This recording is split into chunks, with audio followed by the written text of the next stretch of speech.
This is the Thought Leaders podcast series, an extension of the Human Connections Generator event. Brought to you by ELA, the Early Learning and Literacy Alliance of Waterloo Region.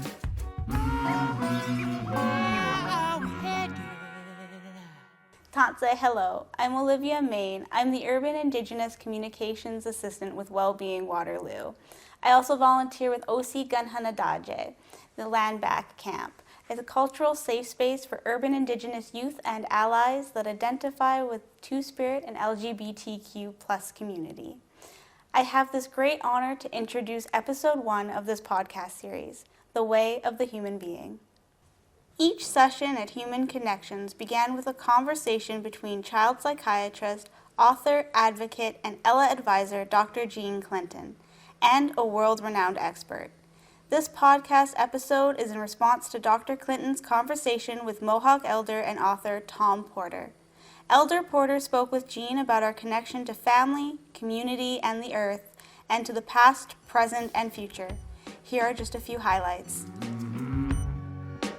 The Creator is all encompassing because we live within that whole reality. And that's why we have ceremonies all the time. And within those ceremonies are all of our relationship to make sure it's strong relationship to what He put in our head.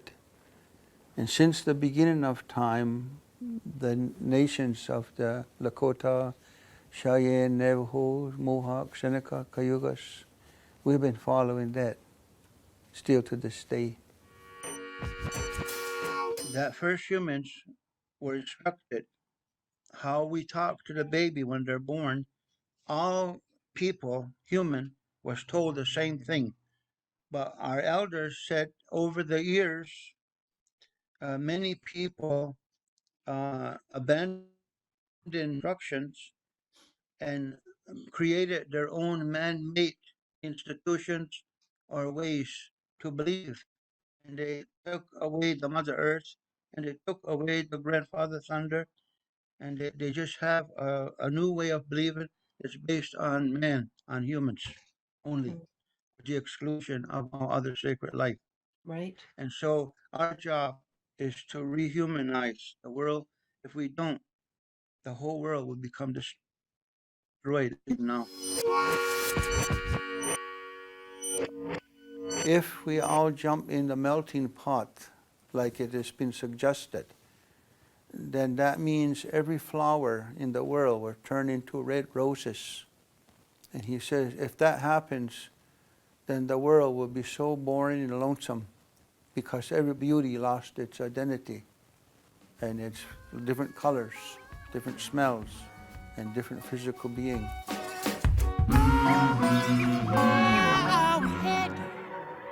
I think the most impactful thing about that was the uniqueness element, was that roses are beautiful, but when we lose sight of all those other flowers, all those other natural elements, we lose sight of a lot of humanity. I feel like we have this one way of learning, this one way of knowledge, this one way we see how the world works from our own ideas and our own perspectives, that we forget to stop and look at somebody else's perspective. We forget to stop and look at the way someone else sees the world.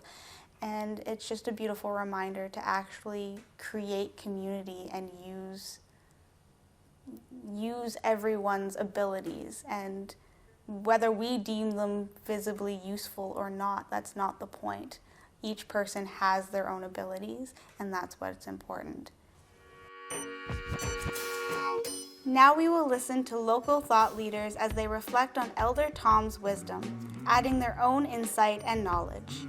Jeewan Chanicka is the Director of Education for the Waterloo District School Board, and Charity Fleming is a psychotherapist and CEO of Qualia Counseling. Their discussion with Dr. Clinton had them considering the wider community implications of Elder Tom's teachings.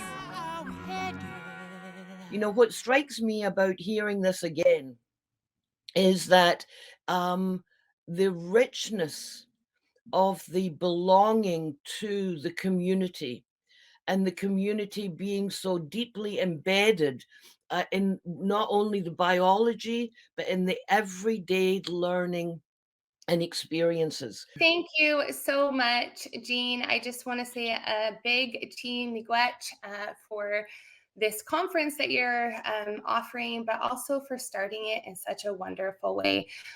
So yes, I'm a psychotherapist. I teach mostly cognitive behavioral therapy, but I'm also Indigenous. So I am Anishinaabe Kwe from Treaty 3, Wabaskang First Nation, and grew up along the north shore of Lake Superior, and happy to be in the KW, Guelph, Six Nations, and Brantford communities now.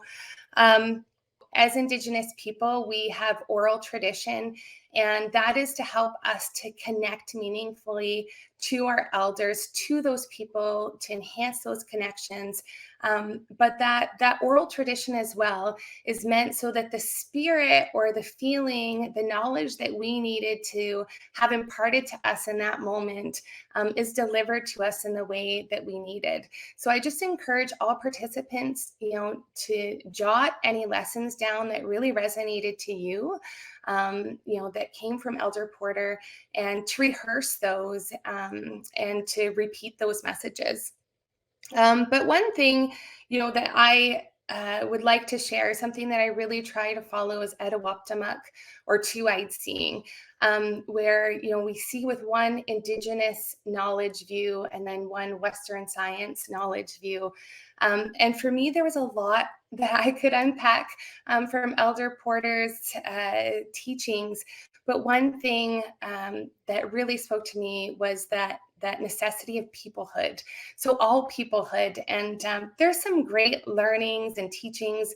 One is a TED Talk by Rebecca Thomas about peoplehood and Etowoptimuk, actually, or two-eyed seeing. I put that in the chat if anyone's interested. But really talking about the importance of language, of people, of sacred history, and land to all cultures, so that collectively we can become wiser. And so I just noticed, my first observation was that Elder Porter really spoke to those things, that importance of language, of speaking to our babies, of, introducing them to the land, and, introducing them, having other people come in, extended family and community. And I think that's something, important to Indigenous culture, but all cultures. So that really resonated with me. I have another thought, but I'll let jeewan speak as well. Thanks so much, Charity. I also want to say thank you, Jean, for this opportunity for us to come together and learn together and to share with one another, and to start in such a beautiful way. I think, for me, I'm thinking about this both personally and in my role as director. And, we're fortunate here. We have 122 schools and we serve 64,000 children. And I'm thinking about what this means for the children that we serve. I often say that, the single greatest trust that a human being could give to another human being is not their life, it's their child, because we know what we would sacrifice to protect our children. And, I really think about the ways that when knowledge is being constructed in one way, and when we present particular ways of knowing as being the only ways of knowing, just how much harm and damage that does and has done. We've come through, we understand the legacy of what schools has done in terms of the first peoples of this land.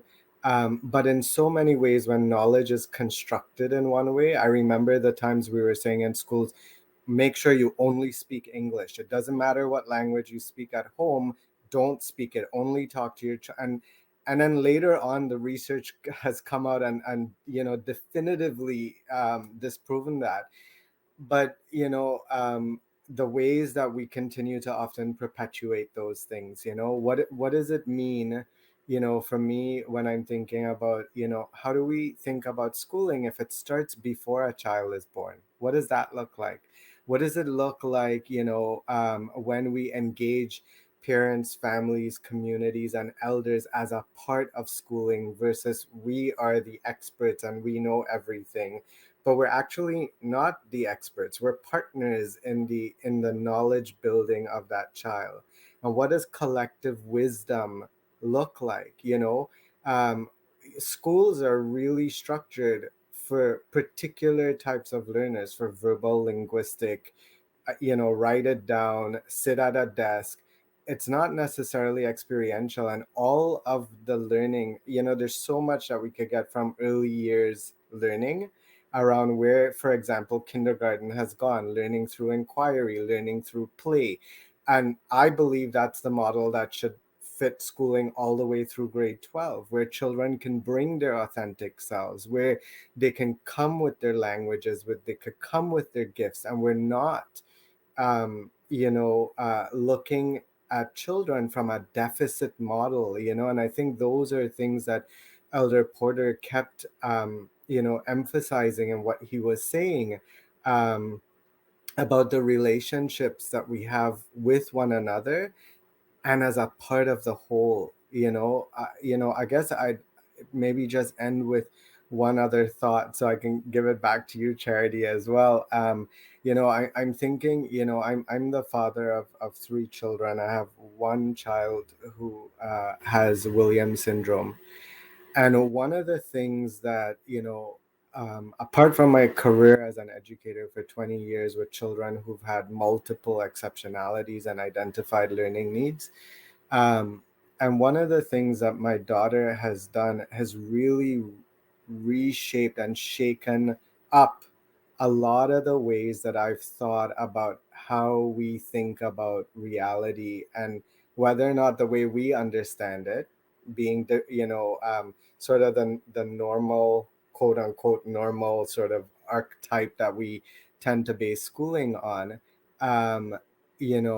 What would happen if we looked at children who had those types of learning needs, right? And instead of saying what's wrong with them and what's missing, we reframed education to say what's right with them and what could we learn from them? And how do we as a system need to reorient ourselves to be able to learn from the wisdom? And, I was really reflecting on that as Elder Porter was, talking, and you both were talking about, the prophecy, the telling of the children who will lead us through, right? And we're seeing more children now, more than ever, with different types of learning needs. That's really pushing us, I think, to rethink how we think about schooling. And I think one of the sort of gifts of this pandemic is it's really shaking us up and forcing us to realize that we can't keep these structures that are 200 years old and expect children to be able to be ready for the future that we're going towards. So I think, I'll stop there, Charity, and pass it back to you. I'm wondering, jeewan, is the world ready for you? I am so like-minded. It's as if we have. It's as if we've been reading and learning the same stories. And one of the things that Tom did talk about that didn't make it, we weren't able to include exactly, was that children who come to us with special gifts. And that's how he described them, the special gifts of the children. And I don't say special needs anymore. I say children with special rights, because it's a deficit model if you think special needs. But the teaching from Tom, as I recall, is that the Creator has sent every child along to us for a very good reason. They are the precious ones. They are gifts. And we can already see the gift that your daughter has brought to you, jeewan, as you are in this leadership role, and changing the system in a good way with a great heart. So that's just it's magnificent. You're listening to the Thought Leaders Podcast, featuring Dr. Jean Clinton in conversation with jeewan Chanicka, the Director of Education for the Waterloo Region District School Board, and Charity Fleming, a psychotherapist and CEO of Qualia Counseling. This podcast is an extension of the Human Connections Generator event, brought to you by Ella. We continue now with Charity speaking about children as gifts. I too was thinking the gift of a child, and that's one of our predominant Indigenous teachings.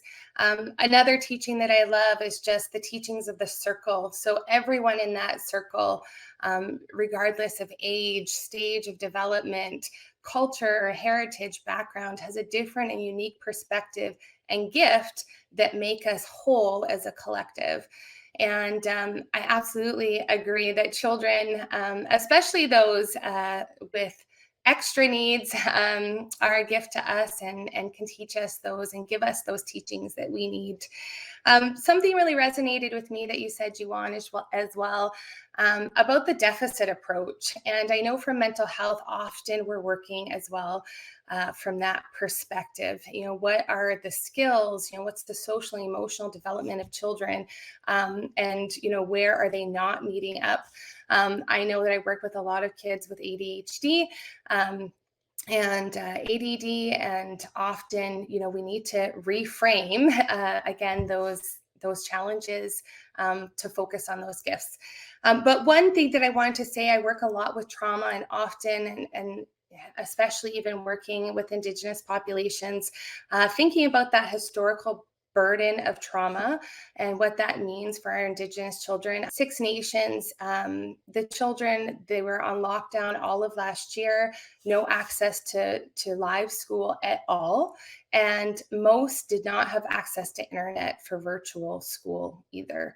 So these are real deficits that, you know, are pronounced inequities, and we need to consider how do we close those gaps. So I think it's really important to recognize that.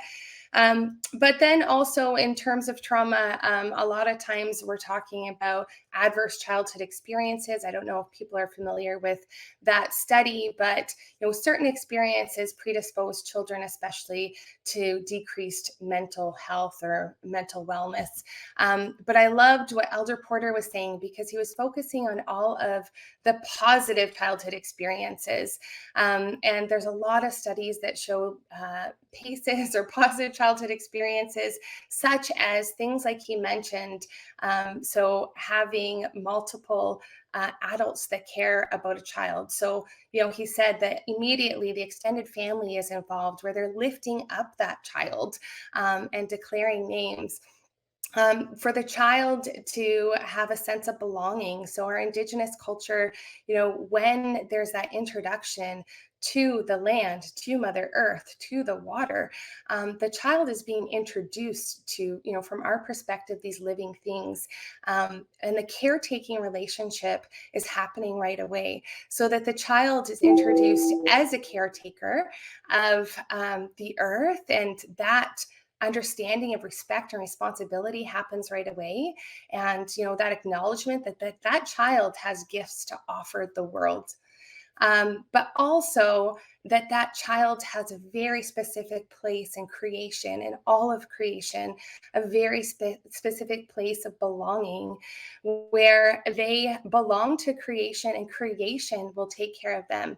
And so one thing in mental health that's shown to bolster mental health, almost above all things, is attachment. And so I've worked with a lot of Indigenous people, children, and families, where we need to focus on that attachment, not just to, you know, the immediate family members, but to those secondary caregivers like teachers and other mentors, elders, but also to creation.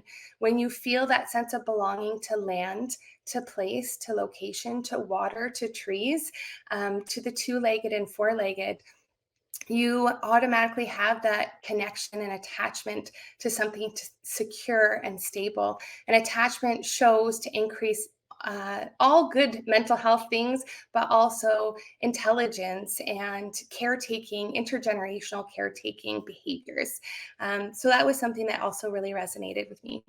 Thanks so much, Charity.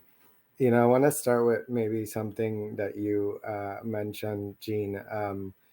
Is the world ready? And I don't know, because I will tell you that on some days it's harder than others when we start talking about the types of changes that we need, and the systems and structures. And I often say that, systems and structures are artifacts of values and attitudes, and they drive our practices, right? And we're in a system that is essentially 200 years old, and we know, Indigenous students, Black children, 2S LGBT identifying children, children coming out of poverty, those with identified learning needs, racialized children continue to be underserved, in addition to some of the other realities, because in every community you will find those who are marginalized. And we're using essentially these deficit-based models to try, and I'll have these conversations with people and say, and they'll be like, no, we're assets based. And I'm like, but you're telling me everything the child can't do. The papers that we have to fill out, the structures we have to input data in, is all based on what the child is not able to do, and so we might be wanting to do that, but until we start shifting some of those pieces, and there's a piece there around, what does the will for change need to look like, and when Elder Porter was talking about, I hope that we can get to forgiveness, because there's so much wisdom and so much sharing. And that underscores what you were talking about, Charity, about trauma, right? And the need for trauma-informed approaches, but for spaces that allows children to thrive. Like I keep thinking about, how do we, and I often say, and I recognize kids coming to school often in early years, you'll see them excited and bubbly and all of that. And as they go up in years, that tends to sort of like decline, right? And I always say to people, well, what happened, right? And what is the kind of learning that we're engaging students in? And is it actually relevant to the world that they're going into? We talk a lot about, for example, 21st century competencies, right? And I've stopped talking about 21st century. We're a quarter of the way into the 21st century. We need to be looking forward, right? But often we equate that to technology. And I want to come back to something that you were mentioning earlier as well, Jean. Like, think about the equity piece there, in terms of communities that will not have that, when all of what we're talking about for 21st century is somehow framed around this idea. Because even though we'll talk about creativity and collaboration and all those other pieces, often it's set within the context of technology. And so sometimes I ask the question, well, what happens if there is no technology? And what does a 22nd century skill look like, or need look like, when we disconnect, intentionally disconnect? Going back again to what you were talking about, Charity, about that relationship with the land, I remember, at one point, because this work and living in this body, and I know you know well that it comes with all kinds of challenges, because people assume and they challenge based on the body that you're in. And I remember sitting with a wisdom keeper, and I was saying to her, name's Nancy. Many of you may know her. She's from the Anishinaabe community. And I was saying to Nancy, there's some days I don't know if I can do this. There's some days it just feels so much, and you feel so alone, because we know what needs to be done, but getting the help to do that. And she said something really profound to me in that moment. And she said, Jeewan, I want you to remember that when you get to those moments and you feel so alone, that our mother, the earth, is carrying you, and she's carrying half of the burden that you're feeling right now. You're not alone. And you have to keep doing this work because it's the right work. And I can't tell you how many times I've had to go back to that when it has felt really, really lonely, to have to start trying to make some of the decisions that will allow us to move in that direction, and thinking about what that means as we think about, even when we have the conversations about mental health and which discourse around mental health is actually happening, because you go in and sort of very Western ways of thinking about mental health often erases everyone else, right? For me, my mental health is actually tied to connecting with the land and connecting with the trees and being with the water. And, those types of pieces, what does it mean? I've been fortunate and blessed that I've had elders who have kept me along the way. And I know the value of the sweat. And I know what it means to be able to go into that space and think about my mental health and well-being very, very differently than and I'm not knocking clinical ways of knowing, right? There is a place for all of this, but it's one way. And it's like he was sharing, Elder Porter, yeah, roses are beautiful, but oh my God, what would happen when all we have is roses, and how could we make space for some of the things that we could benefit so deeply from, and especially at a time, I keep thinking about staff who really, really want to do this now. And I there are nights that I wake up thinking about, how are they doing? How's their mental health and well-being? Because everyone's feeling stretched, and my perception, a lot of it is connected to some of these systems and structures that we are tied to. One of my best moments, in this past week, I went to a school, and the kindergarten classes were outside in this beautiful area, and they were just digging holes and they were rolling around and they were just, in their space. And I had to center myself and say, this is why I do this. This is why I do this. But I wanted to just get in there with them and just sit on the ground and dig in the dirt and just be with them, and so those are some of the things that I'm really reflecting on and hopeful for, as our system is about to drive a new strategic planning process and really wanting to orient, and listen to the feedback of our communities, to be able to think about what does 22nd century focused education need to look like if we include multiple ways of knowing and being. Well, Jeewan, I'm so touched by what you're saying, and that Mother Earth is carrying half of the burden. That's going to help a lot. One of the things I'm wondering if we can just focus on, how is the elders' words and our conversation, how do they lead to us in community thinking about things differently? So I'm wondering, how might this way of being human help address some of the problems that we're currently facing? So I think you've alluded to it, Jeewan and Charity. I'm just wondering, can you elaborate from your wisdoms about that? So how can this way of being human help the problems? How can we in Waterloo? How can we in our each and own community see change, make change? I'll give you the last word, Jeewan.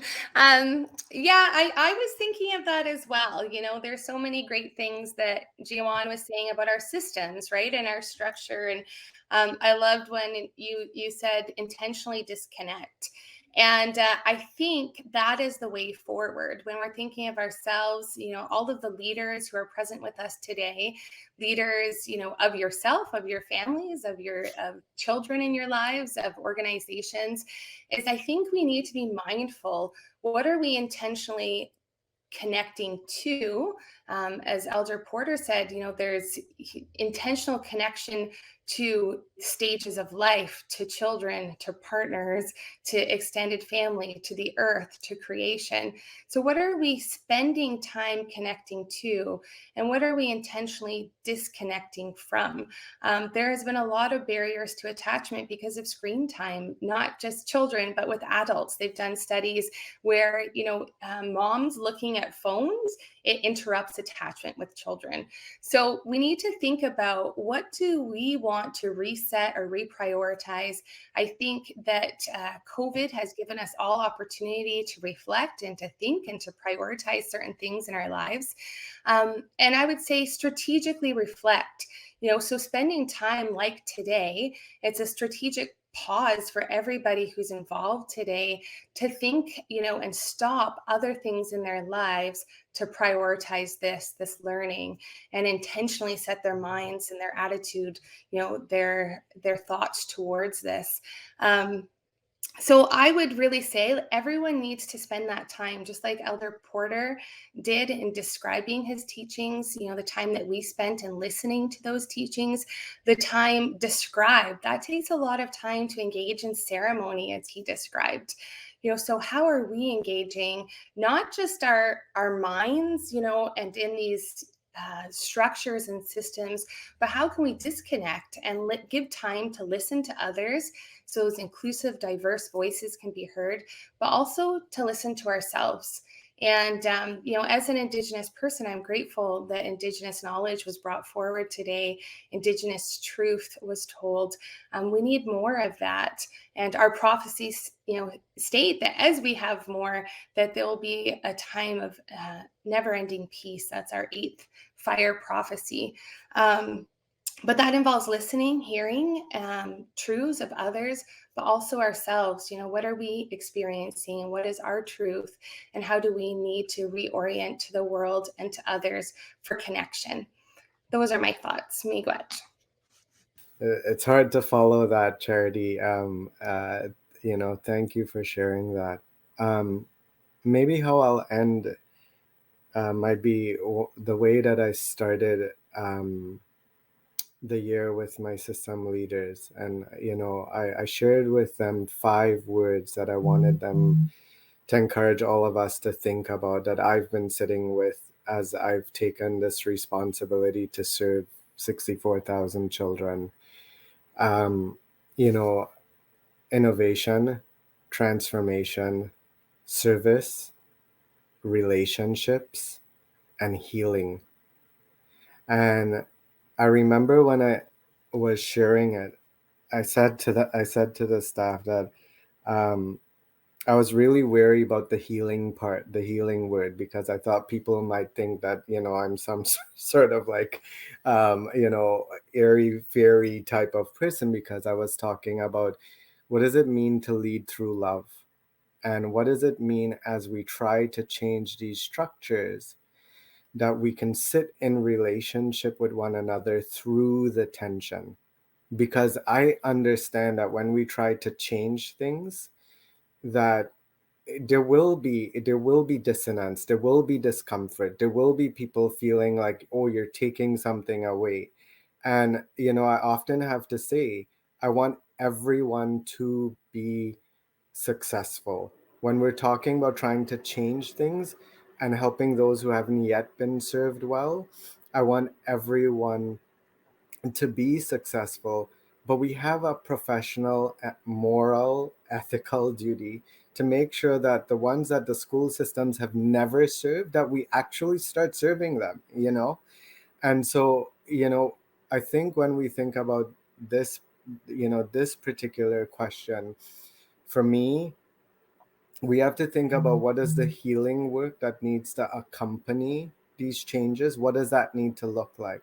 And by healing, I'm talking about us as groups, but also us as individuals, because we've been immersed in these systems and structures. We've grown up in them from the time that we were in the wombs of our parents all the way through. We've been immersed in just one way of knowing, and anything that you try to do is that might be counter to that. There's a lot of pressure.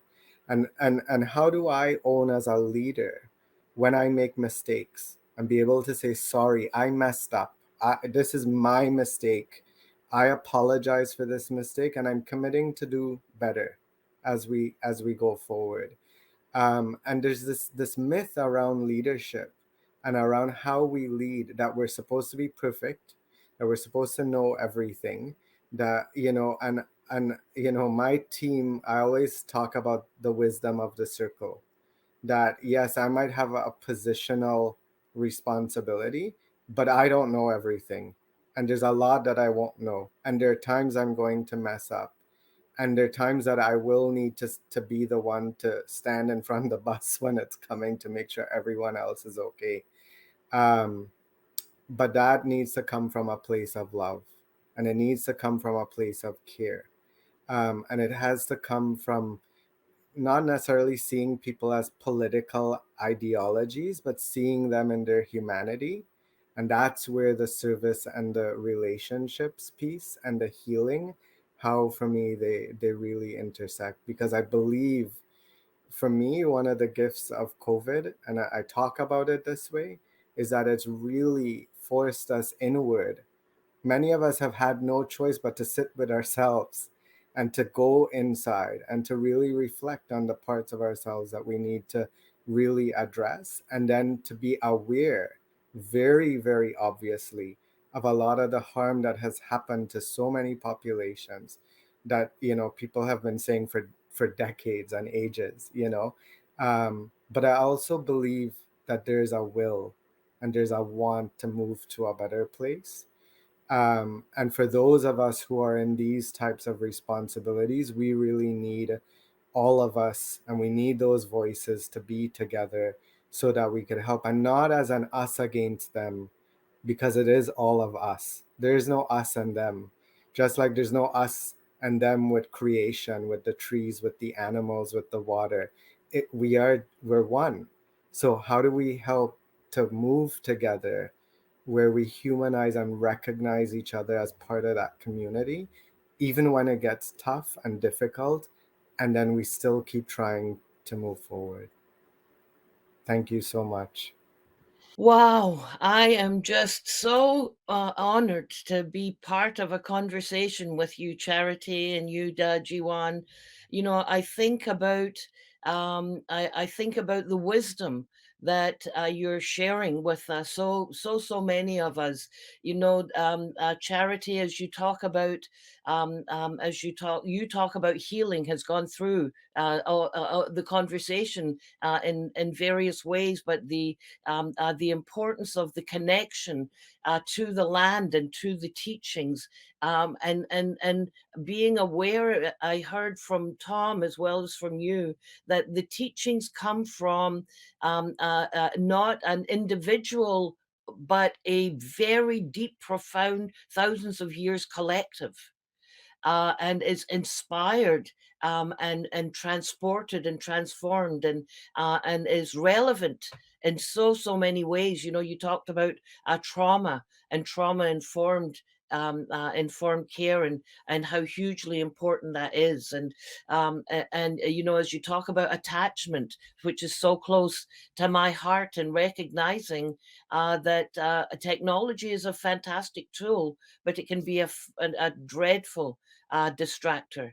But how can we switch things on their head and say, rather than why is this a problem, to have an attitude of curiosity and say, how can we make this, how can we use this to be an opportunity?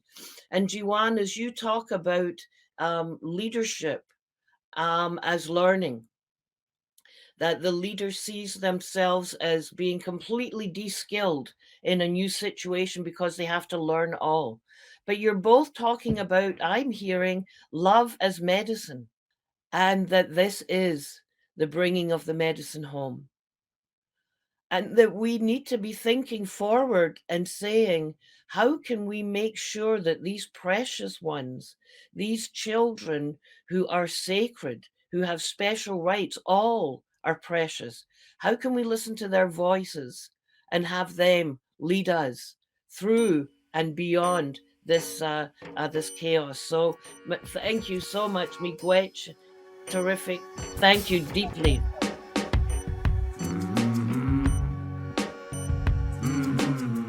We see the future as only being a technological future, when in fact technology is more of an assistive device for the future, instead of purely what we should look for the future. And coming back to the earth, which is our stability, our grounding, coming back to the waters, coming back to the natural world. And technology has a beautiful place in that. It's provided us with so many new experiences, education at our fingertips, but we also need to pause, disconnect, reevaluate, and there's so much that the natural world can teach us at the exact same time that I think sometimes that is also something that is forgotten, is that it's not a dichotomy of the natural world and technology. These things need to merge. These things need to become a tool and a livelihood, and they need to be brought together as our future continues to go forward. Because if we don't have technology, there's a lot of people left behind, but if we don't have a natural world, what's the point in technology?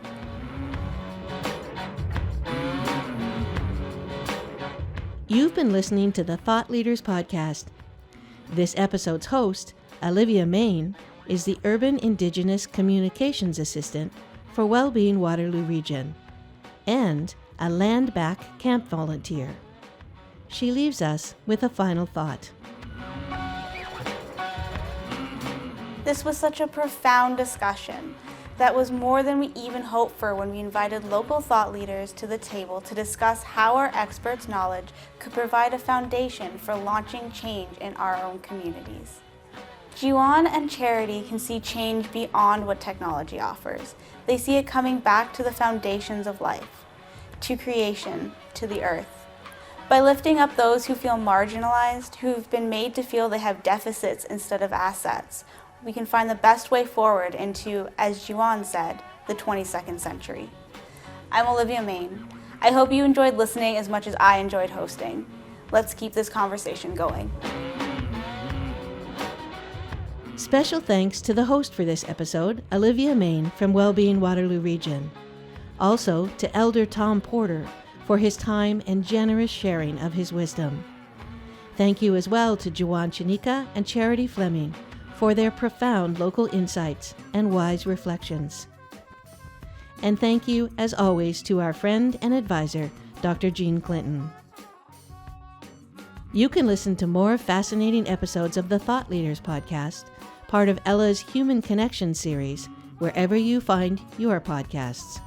I'm Kathy Lee Porter, Ella's Activator. Thank you for listening.